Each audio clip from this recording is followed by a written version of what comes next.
Todos com a paz do Senhor, amém? Hoje continua sendo um dia de bênçãos, de vitórias do Senhor sobre a nossa vida, sobre a nossa família, sobre essa nação e as demais nações, em nome de Jesus. Eu gostaria que todos nós pudéssemos abrir a palavra do Senhor no livro de Lamentações de Jeremias, capítulo 3, versículo 19 ao versículo 21, que diz assim a palavra do Senhor: levante-se, em Lamentações de Jeremias, capítulo 3, versículo 19, que diz assim a palavra do Senhor: lembro da minha aflição e do meu planto, da minha amargura e do meu pesar. Lembro-me também disso tudo, e a minha alma desfalece dentro de mim. Versículo 21, todavia, lembro-me também do que me pode dar esperança. Quero trazer à memória aquilo que me traz esperança. Pai, a tua palavra é abençoada. Tão somente aplica nos nossos corações, em nome de Jesus. Vemos nesse texto o profeta Jeremias, ele muito triste por causa da situação que o povo estava passando. E em meio a essa tristeza ele disse: eu quero trazer à memória aquilo que me traz esperança. Nos últimos dias, esses últimos dias, o mundo ele está passando por uma fase terrível, que é a pandemia, que não só tem ceifado vidas, como também tem abalado a economia de todas as nações. E outros males que não convém mencionar, pois o nosso alvo nessa noite é trazer à memória tudo aquilo que nos pode dar esperança. E para isso nós trouxemos alguns exemplos bíblicos que nos servem de inspiração diante de perigo, de más notícias e de impossibilidades. E nós podemos entender que, mas o que eu devo fazer? O que nós devemos fazer diante dessa situação que é real, no momento em que nós estamos vivendo? É uma situação em que as pessoas estão preocupadas, desanimadas, emocionalmente abaladas. E nós, o que devemos fazer? Nós precisamos sim fazer a nossa parte de higienização, o isolamento social, esses cuidados eles são importantes, mas também como servos de Deus, nós precisamos trazer à nossa memória tudo que nos traz a esperança. E nós vamos refletir no exemplo de alguns homens de Deus que tiveram e que passaram por algumas situações angustiantes na sua vida, mas que preferiram trazer à sua mente tudo aquilo que lhe trazia esperança. Nós podemos ver, em primeiro lugar, o que fazer diante do perigo. Em 2 Reis, capítulo 6, versículo 14 e 15, a Bíblia fala que o rei da Síria, ele havia feito guerra e estava fazendo guerra contra o povo de Israel.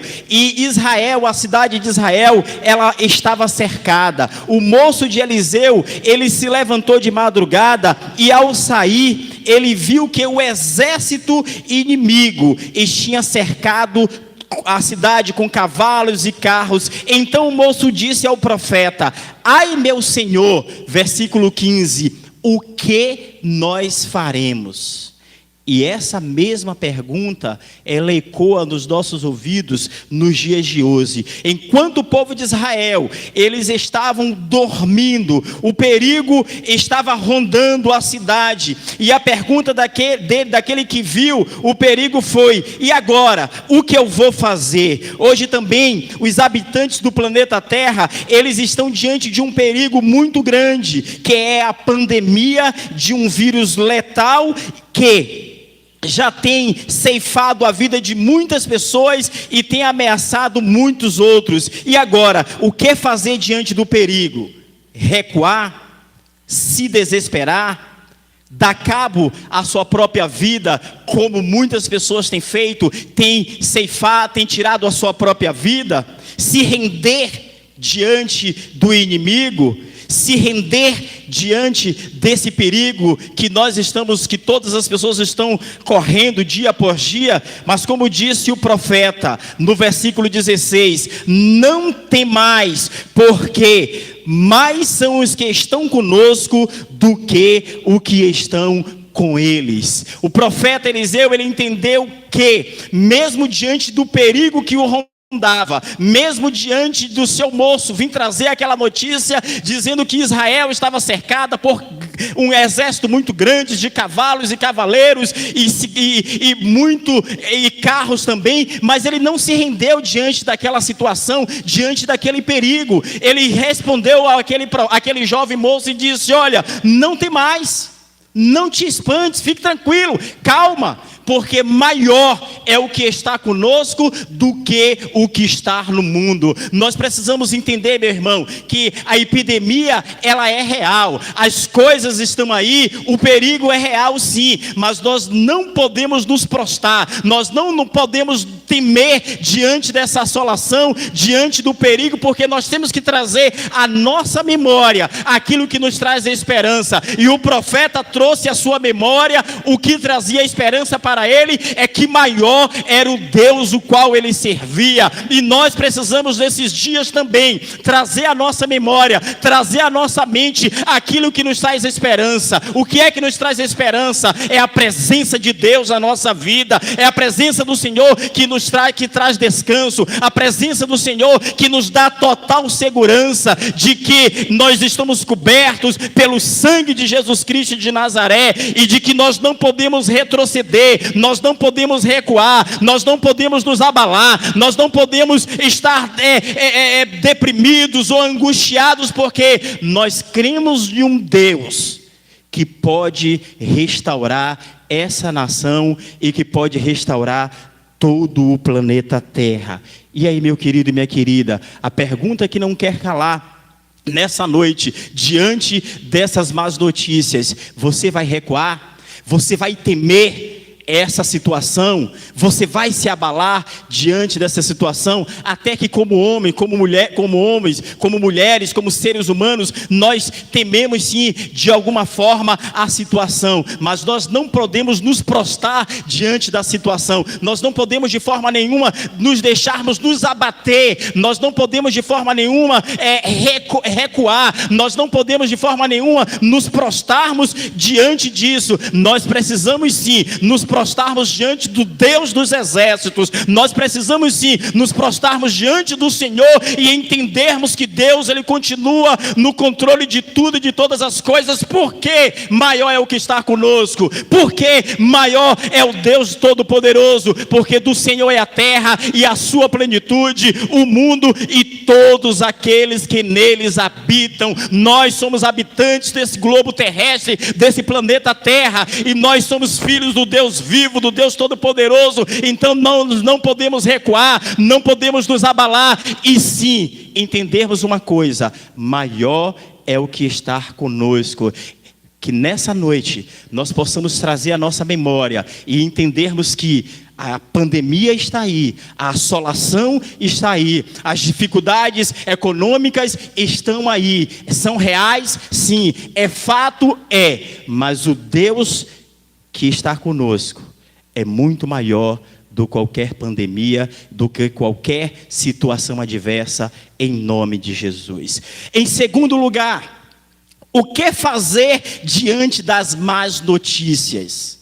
O que fazer diante das notícias que todos os momentos e todos os dias chegam à sua porta, chegam às nossas vidas, chegam aos nossos lares? O que eu devo fazer diante disso tudo? Em Números capítulo 13, versículo 31 a 33, os irmãos podem conferir em casa, que Deus, ele chama Moisés e manda ele falar para Arão, para levantar 12 príncipes, 12 homens, que fossem espiar a terra de Canaã, e depois de 40 dias eles teriam que retornar para trazer relatório.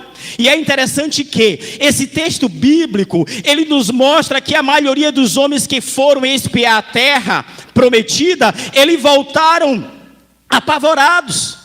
Ele trazia más notícias, não eram notícias falsas, não, eram notícias verdadeiras que eles estavam trazendo, sim, mas eles estavam trazendo más notícias. E o que foi que aconteceu? Notícias ruins, como por exemplo, nós não podemos subir contra aquele povo, porque é mais forte do que nós. Versículo 31, a terra da qual passamos a espiar, é terra que consome os seus moradores. Versículo 32, é real, era verdade aquilo que eles estavam falando, sim. E todo o povo que vimos ali, no meio dela, são homens de grande estatura, e aos olhos deles nós éramos como gafanhotos. E em outras palavras, a terra existe muito gigante. Eles, os 10 dos 12 que vieram, eles trouxeram a notícia relatando o que realmente eles viram lá, o que realmente existia lá: gigante, cidade fortificada, homens gigantescos, tudo isso. Mas eles trouxeram notícias mais. Hoje, a notícia que circula e que já recebemos, e todos nós recebemos essas notícias, é que de hoje, do dia 6 até o dia 20, é aonde vai haver um pico maior, é aonde que pode acontecer tudo de ruim, todo mal, uma série de coisas diante disso aí.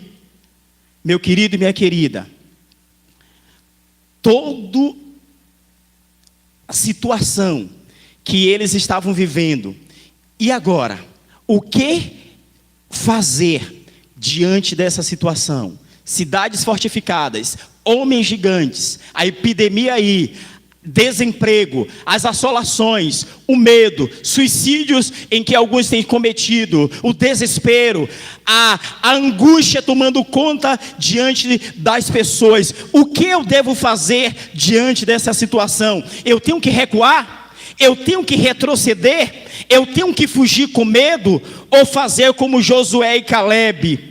Ir em frente, prosseguir, confiar no Deus que prometeu. No versículo 30, eles dão a resposta. Veja o que é que eles 2 homens de Deus, eles trouxeram a sua memória. Então Calebe fez calar o povo perante Moisés e disse: olha, subamos animosamente e possuamos a terra por herança, porque certamente prevaleceremos contra ela. Amados, vivemos hoje um terrível desafio, que não é retroceder nem recuar diante da epidemia, diante da pandemia, e nem do declínio econômico que nos assola e que assola o mundo. Mas precisamos sim, como Josué e Calebe, crer e confessar: certamente nós iremos prevalecer diante da adversidade, do medo e da pandemia. Como nós vamos prevalecer? Daqueles 12 homens, 10 viram o tamanho do gigante, mas 2 viram a grandeza de Deus. 10 viram o impossível, mas 2 viram que com Deus tudo é possível. A nossa visão, o que eu devo fazer diante dessa situação, é estar com o meu olhar, com a minha visão posta no Senhor, tendo a certeza e a convicção que maior do que a pandemia, maior do que o declínio econômico, maior do que a situação que nós estamos vivendo, é o Deus Todo-Poderoso. Que possamos, no nome de Jesus, trazer à nossa memória que nós precisamos nos animar, precisamos nos fortalecer no Senhor e na força do seu poder, não retroceder, não recuar, mas continuar convicto de que Deus continua no controle e no domínio de todas as coisas. Em terceiro e último lugar, o que eu devo fazer diante dessas situações? O que eu devo fazer diante dessas impossibilidades? Enxergar o milagre além das impossibilidades. Enxergar que o milagre já chegou. Enxergar que o milagre já está acontecendo pela fé, em nome de Jesus. Meu querido, o inimigo, como muitos estão dizendo e dizem que realmente o inimigo, ele é invisível. Mas o nosso Deus, Ele é invisível, mas também Ele é real. Ele está presente a cada instante e a cada momento no nosso meio. O nosso Deus, Ele é real. O nosso Deus, Ele prometeu que estar conosco e continuará conosco até os confins da terra. Mas em 1 Reis, capítulo 18, versículo 41 a 44, Elias diz: vá, olhe na direção do mar. E disse ao seu servo, ao seu moço, ele foi e olhou. Não há nada lá, disse ele. 7 vezes Elias mandou que ele fosse lá e que depois ele retornasse. Ele vai a primeira vez, não vê nada. Vai a terceira vez, não vê nada. Vai a quinta vez, não vê nada. Vai a 7ª vez e ele volta e diz: olha, eu estou vendo sim. Na 7ª vez que ele foi, eu estou vendo uma nuvem, mas uma nuvem do tamanho da mão de um homem. E Elias responde: este é o sinal. Meu querido e minha querida, em último lugar, qual é o sinal para essa nação voltar voltar a ser um celeiro de missões? Qual é o sinal para essa nação, essa epidemia, ela recuar? Qual é o sinal que nós estamos precisando nesses últimos dias, nos dias de hoje, voltarmos a estarmos juntos, congregando, para voltarmos a economia voltar ao normal, as situações adversas ela caírem por terra? Qual é o sinal? Qual o sinal que Deus ele quer trazer nessa noite? Um dos de vários outros que ele tem se encontra lá em 2 Crônicas, capítulo 7, versículo 13 em diante. Este é o sinal. Este é o sinal. E nós vamos ler aqui: se eu fechar o céu para que não chova, ou mandar que os gafanhotos devorem o país, e sobre o meu povo enviar uma praga, mas aí está o sinal: se o meu povo que se chama pelo meu nome se humilhar, orar, buscar minha face, se afastar dos seus maus caminhos,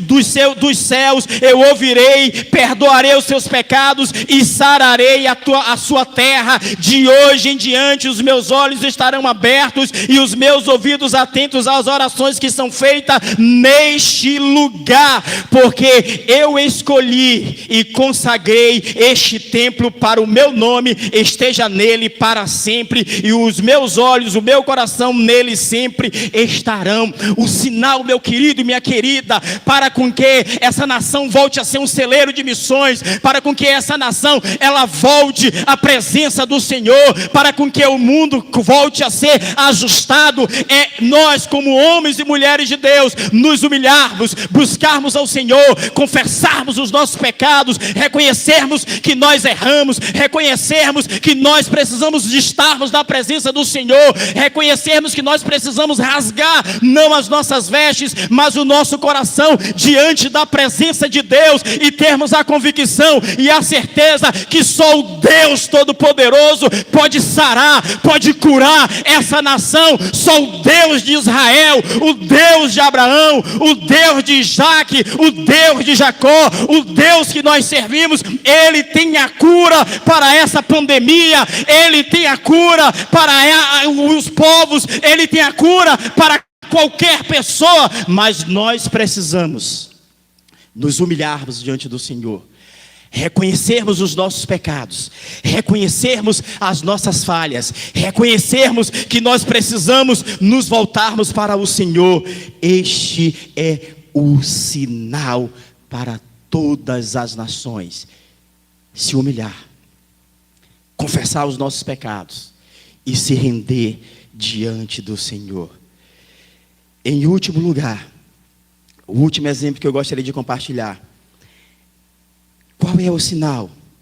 Trazer à memória tudo aquilo que me traz esperança diante das situações em que nós achamos que não há mais solução. E eu lembro e finalizo, em 1999, a mocidade dessa igreja aqui, Batista Nova Esperança, faz uma viagem para a cidade de Lagedinho, para a inauguração de uma congregação lá. Ao chegar lá no sábado, é convidada as autoridades da cidade, é convidada a população da cidade. A inauguração seria no domingo, mas um culto a ar livre no sábado. E quando deu por volta de 6 horas da noite, o som tudo armado, tudo certinho lá, e começou a chover. E aí uma irmã de lá da nossa igreja, nossa irmã Zenilda, ela chama a sua filha Francineide e disse: olha, armou tudo lá na praça, e agora? Está chovendo, e agora? Não vai ter como ter o culto lá. E a sua filha, ela disse: minha mãe, eu não vivo do que vejo, eu vivo do que creio. Ela disse: sim, filha, mas vem cá, está chovendo. Pela segunda vez, a menina responde: minha mãe, eu não vivo do que vejo, mas eu vivo do que creio. E a mãe pega ela pelo braço e diz: filha, olha para aqui, olha, está chovendo. Sim, minha mãe, eu não vivo do que vejo, mas eu vivo do que creio, porque Deus é fiel. E ao dizer essas 3 palavras, por volta de 7 horas, a chuva cessou, o culto foi realizado, o nome do Senhor foi glorificado, vidas se renderam aos teus pés. Porque diante dessa pandemia, diante dessas situações que nós estamos vivendo, nós não podemos viver daquilo que nós estamos vendo, mas precisamos viver daquilo que cremos, que Deus é fiel, que Deus é fiel, que Deus é fiel, e que Ele já, no nome de Jesus, pela fé, já restaurou essa nação, e por consequência as outras nações também serão restauradas em nome de Jesus. E que nessa noite, meu irmão, minha irmã, meu amigo, minha amiga, não viva daquilo que você vê, não olhe as aparentes derrotas, porque as aparentes derrotas, elas são sim prenúncios de grande vitória. E o Deus que tem falado, e quando Deus fala, Ele garante, está falado, precisamos tomar posse e crermos que Deus é fiel. Mas não viva daquilo que você vê, viva daquilo que você crê, que o nosso Deus, Ele é fiel. Traga nessa noite à sua memória tudo aquilo que pode te dar esperança, diante do perigo, diante das impossibilidades, diante daquilo que nós estamos vendo, diante das assolações. Você é servo de Deus, você é serva de Deus, e de joelho nós já vencemos essa batalha em nome de Jesus. Que Deus em Cristo te abençoe, que Deus em Cristo nos abençoe, que Deus em Cristo Ele aplique de uma forma muito melhor essa palavra ao seu coração, aos nossos corações, em nome de Jesus. Pai, que essa nação, ela continue sendo restaurada no nome de Jesus. Que o Senhor, Pai, no nome de Jesus, o Brasil, ele possa voltar a ser um celeiro de missões. Que Deus, no nome de Jesus, diante desses obstáculos, diante de todas essas situações adversas, nós sairemos mais fortes, mais fortalecidos em Ti e na força do Seu poder. Continua guardando todo o Teu povo, toda a Tua igreja, toda a humanidade espalhada em toda a superfície terrena, em nome de Jesus. Pastor Silas com a palavra.